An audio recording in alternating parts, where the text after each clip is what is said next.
this is activating a different part of your brain. Your brain is used to all of the activities being similar. And so this is a way to sort of wake up the other sides of your brain. They say if you use the right side of your body, you're activating the left side of your brain. If you use the left side of your body, you're activating the right side of the brain. The left side of the brain is the more logical side. The right side of the brain is the more creative, emotional side. So you'll find that this is sort of balancing things out because most of us are pretty strong on one side. I'm excited for you to see this week's episode, but before we get to that, I have a message for you. If you're a parent of an elite athlete or a coach of a high-performing team and you're looking for some help or assistance with making them more mentally resilient, perform with more confidence, be more consistent, anything like that, then this is for you. I have an 8-week program all designed to address exactly that, to help your athlete be at their best on a more consistent basis and not get tripped up by those little voices in their head and getting down on themselves for mistakes, but performing like we know they can. So what I want you to do is don't delay, just grab a time on my calendar through this link and let's set up a time to talk about your specific situation and how what I'm offering in my 8-week program can help. Okay. So it's bryndrescher.com/free consultation. So click this link, grab a time on my calendar. I look forward to talking to you. And now on to this week's episode. Welcome back for another episode of the Mental Advantage podcast. Today, we are talking about a topic that is very important. Are you someone that has trouble getting up in the morning? Are you an athlete that wants to be successful? Are you struggling with enacting the very habits that you need that will get you right and on the path to success? Well, then this episode is for you. Hey, everybody, it's Coach Bryn here, and we are talking about morning routines. Morning routines. Do you have one? Well, if not, that's okay because we're going to talk about it. A lot of people want to be successful. They want to be the top of the top in their sport, and they don't do one thing, which is routinize their mornings. Setting the stage and setting yourself up for success is super, super, super important and crucial. So we're going to talk about how to have an idea of a morning routine. Of course, as I go through this, feel free to adjust, to sort of improvise and find the right flow for yourself. But I'm going to give you a general idea of what you need to do to win your morning, to set you on the right path, to have a great day, to go into practice and finish strong at the end of your day. So with that, we're going to get to morning routines. Why are they important? One, I used to be one of those people that definitely loved getting up as late as possible, particularly during the pandemic. I'm sure many of you can relate. I was just like sleeping and maybe just that was my way of coping. And it didn't seem like it was all that important to get up that much more before a meeting or before something. It was just like, oh, I've got 10 minutes. The meeting starts in 10 minutes. I can get up, throw some water on my face and get on the meeting because that's the way that I was flowing at that time. But what I found was through going through that whole process, I felt very, like kind of just like I didn't feel like I was ahead of the game. And obviously in sports, as an athlete, someone who, proclaims to want to be their best self, we have to set ourselves up for success, and we got to have a lot more lead time on going into any particular one thing. And the one part of our day when our mind is the freshest and it's the most quiet and still is the morning. So having the right idea and routine for your morning is going to make all the difference for your life because it's sort of setting your whole day in motion, because a lot of athletes, and you know this yourself, struggle with bringing a lot of outside onto the court, onto the field, onto their sport. And then that can also, that noise, that cacophony inside our heads can affect our performance. So if we start our day off right, we have a better chance of having just, a better attitude, have the better mental state to go into our practices and our games with the best tools possible to have the most success. So that's why a morning routine is so important. So let's go through a few components of this morning routine that are really important. One, as we already talked about in just a few moments ago, I was saying I used to wake up super late. So one, we have to get up in enough time to give ourselves the right ability to have a morning routine. So I would suggest anywhere between a half hour to an hour before you actually have to report to any particular thing, whether it be school, it be practice, it be something, but setting yourself up for success with enough time to get some time in with these various components. Usually that's going to involve setting an alarm. Now, I believe, and if you don't know this, you could actually, well, let's try it. How many of you just watching this, and you can let me know in the comments, have you ever woken up at a specific time every day because your body got used to it? It's like your body knew it was 6:30 or your body knew it was 7:30, 8 o'clock. If you relate to that, let me know in the comments. And the reason I'm sharing that is because most of us need an alarm to wake up consistently, but there's a point where we can get our mind to a place where we can wake up at a specific time and without an alarm. But since most of us aren't there, we're going to talk about setting an alarm. Okay? So set your alarm. Let's say we have to be somewhere at 7:30, 8 o'clock. We're going to set our alarm for 6:30. Okay? That gives us enough time to get through a morning routine of some of the things I'm going to talk about. But there is a cardinal rule about alarms. Do you know what it is? Come closer. No snooze button. And I know you're probably thinking, man, come on, I need that snooze button. Those extra 5 minutes make all the difference. Come on, man, I need it. But would you also be willing to bet that you don't just snooze once? You usually snooze up to the 3 times that your alarm will get you, or maybe even for an hour if you don't have that type of alarm that doesn't stop you from snoozing. So the thing about snooze is it gets us into a habit of delaying. So it's like a breaking a promise to ourselves. I told myself that I was going to set an alarm for 6:30, get up at 6:30 when that alarm went off, or at least wake up and begin my morning routine. And yet I am pressing that snooze button and delaying the inevitable, which is essentially setting myself up for failure because I'm using all of that time to get these extra couple of seconds, but I'm not actually getting any extra rest. So it's an illusion. It makes us feel like we're getting extra rest because we're so tired. And so that brings me to another point. And I realized this. Forgive me. You need to go to bed at a decent hour. So if you need to get up at 6:30, if the average person needs anywhere between 6.5 to 8 hours of sleep a night, it's different for everybody, you need to give yourself that. So every morning routine also starts with what time did you go to bed? Did you go to bed in enough time to set yourself up for success? Okay? So 1, go to bed at a decent hour. 2, set an alarm that gives you enough lead time to go into your day. And then 2A, no snooze button. That's right, no snooze button. I believe it was E.T. that said that just by, delaying something by a day could just, imagine it could set your dream of being a professional athlete or playing in college D1. It could set your dream back by years, okay, or by months or whatever. That would feel absolutely ridiculous. It's like, what if by just getting up when your alarm went off put you that much closer to your dream? Versus the 5-minute snooze cost you months of your development.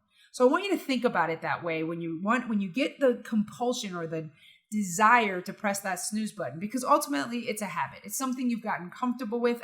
I know we've all been there. It's just like, hey, it's a snooze button. It's no big deal. It's just 5 minutes. But then 5 minutes turns into 15, then 20, then all that. So we need to keep our agreement with ourselves. And if we say 6:30, then we make a deal that we will not use the snooze function. In fact, on most mobile devices, in case you didn't know this, you can actually turn off the function to be able to do snooze. So you can, on a mobile device, if you're using a regular alarm clock, I'm not sure that is a capability, but on all mobile devices, to turn off the snooze function is an option. I recommend you use it. Okay? So we're going to set our alarm up with enough time to get up to start our morning routine. We're also going to make sure that we don't press the snooze button. Now, I did mention a mobile device, so I want to speak about that now. Sometimes most of us in this digital age of being addicted to our smartphones and our devices is that we immediately grab our phone and start scrolling social media, looking at notifications, whatever the case is. And obviously this is not helped by the fact that most of us use our phones as alarms. So one, I'm going to recommend that you put your phone somewhere that it's across the room. But in general, if you are going to use it as an alarm, you turn off that alarm. But in general, you don't grab your phone and begin immediately to give yourself an assault on the senses and start scrolling through social media. Okay. And while there may be some notifications, I promise you they'll still be there when you're done with this entire morning routine and you set your mind right.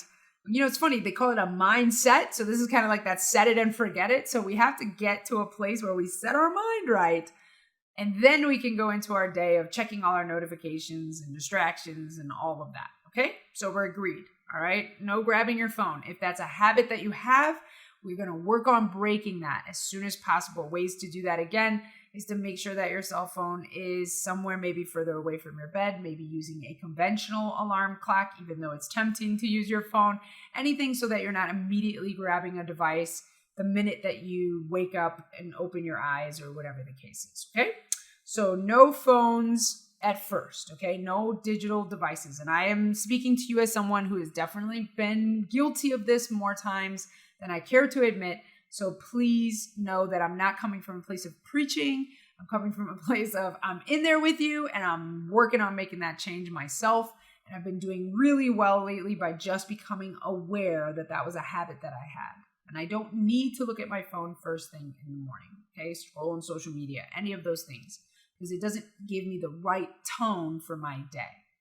All right, as you are in bed and you've pressed the alarm, I want you to spend a few moments to sit up if you can.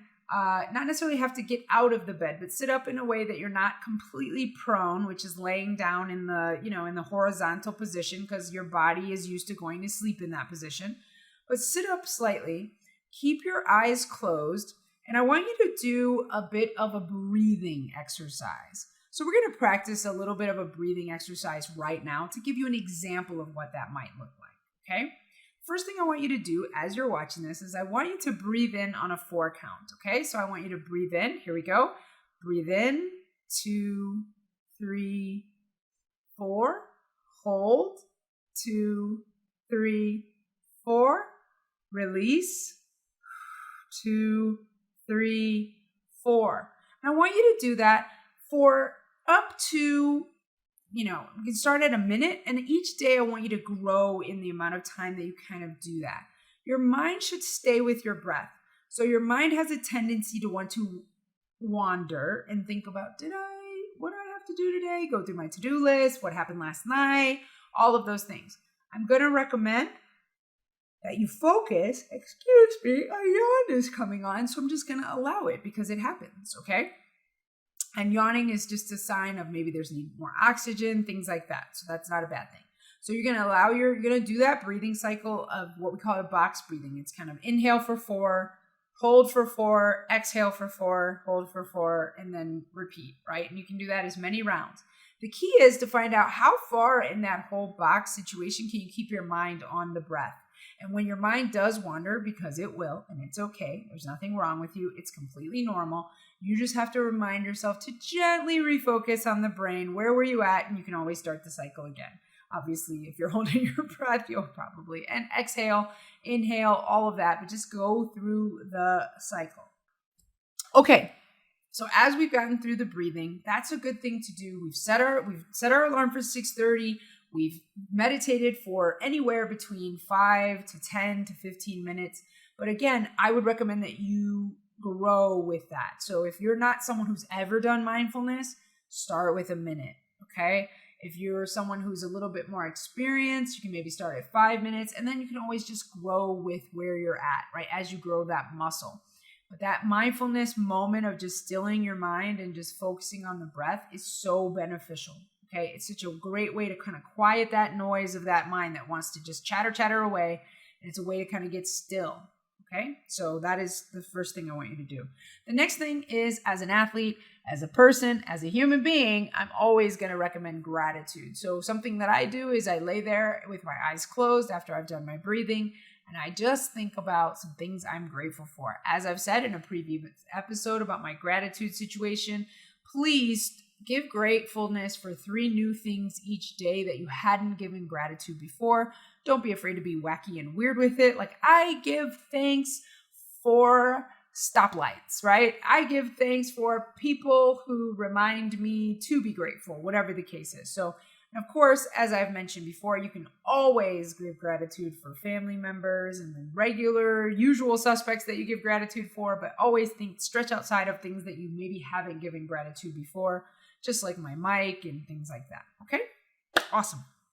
So do that as you're still laying there in the prone position, in the sit-up, the upright position, and all of that. And then I want you to go into a slight visualization of your day. And what that is just a mini movie of what you want your day to be like. Like, if you got to orchestrate or architect the perfect day, that's what I want you to do. I want you to think about, what kind of day do you want? Okay. So now that you have all of that, you've done all that, now I want you to sort of swing your legs out of the bed, and I want you to stand up, stretch just a little bit, stretch, get yourself stretching, kind of maybe get some blood, rotating, maybe rotate your neck, just kind of wake up different parts of your body. And then as you go into your self-care routine, which are sort of your grooming habits, maybe washing your face, brushing your teeth, showering, I want you to think about intentionally doing things with your opposite hand. So for example, I am a righty. Okay, where my righties at? Let me know in the chat. Are you a righty? Are you a Lucy? I don't know why I was thinking of lefty Lucy, but anyway, are you a lefty? Whatever the case is. Okay, so whatever you like. Normally, when I brush my teeth, I hold the toothbrush in my right hand, I put the toothpaste on with my left hand, and then I brush my teeth. So I'm going to recommend that you grab the toothbrush with your left hand. You're going to squeeze it in with your right hand, and then you're going to brush your teeth with your left hand. This is activating a different part of your brain. Your brain is used to all of the activities being similar. And so this is a way to sort of wake up the other sides of your brain. They say if you use the right side of your body, you're activating the left side of your brain. If you use the left side of your body, you're activating the right side of the brain. The left side of the brain is the more logical side. The right side of the brain is the more creative, emotional side. So you'll find that this is sort of balancing things out, because most of us are pretty strong on one side because we do everything with our dominant hands, okay? So if you just by doing something with the opposite hand can sort of wake up different parts of your brain, which is going to, foster more creativity, more, harnessing the power of your brain, okay? Because we're using our 100% of our brain all the time, contrary to the myth that it's only 10%. We're just not aware of the 100%, which is where kind of the 10% comes in. So just by doing things with the non-dominant hand is really important. The other thing I want to mention, just because I think it's important here, is that you're usually brushing your teeth in front of something called a mirror, but most of us don't actually look at ourselves. Typically when we're looking in a mirror, we're either like, oh my God, I look so tired. Is that a bag under my eye? Or we're primping and going, try to straighten something out. I'm going to encourage you while you're brushing your teeth, washing your face, that you do look in the mirror and you spend some time doing some affirmations, okay? Affirmations, telling yourself that you're amazing, and using the words I am amazing, I am beautiful. And you can say these things as you're brushing your teeth, as you're washing your face. You can do that, but I want you to be looking in the mirror and saying it to the amazing you, okay? So using some statements that start with the words I am, say some amazing things about yourself. I am beautiful, I am talented, I am creative, I am, hardworking, I am diligent, I am determined, those type of things. Give yourself a little bit of a mini pep talk, so to speak, in the morning to get your juices flowing, and make sure you do that mirror work looking at yourself and really loving on yourself, because we have to love ourselves first. So as we've gone through our self-care routine, we've showered, we've washed our face, we've brushed, we've used the restroom, we've washed our hands, okay? We've done all of those things. Now we want to maybe put some fuel in our body. One of the things that we need to do that we put in first is water, agua, H2O, 2 parts hydrogen, 1 part oxygen. Most of us don't drink enough water. The best thing to do is not to necessarily put food in first, but put water in first. Hydration, it helps with your circulation. It helps with your your organ health, all of these things. We do not drink a lot of water as much as we should as a society. So I'm going to tell you, as a young person who's still developing, brain's not developed until you're 25, please, or regardless of your age, to be honest, it's important that you drink water. Okay, so drink water, and make sure you're getting your water in. Okay, so now that we got water, then we want to put some healthy fuel in, a smoothie, some breakfast. Maybe not a heavy meal. Breakfast shouldn't be a typically very heavy meal. You don't want to start your day with the heaviest of meals like pancakes and eggs and bacon. I understand they're delicious, but it can be very heavy and bog you down. And this is also with brain health, and we're talking about the mind. We want to give we just want to give ourselves energy in the morning, not necessarily something that kind of fills us up to the point that we're feeling overstuffed, okay? So maybe a little bit of a lighter meal.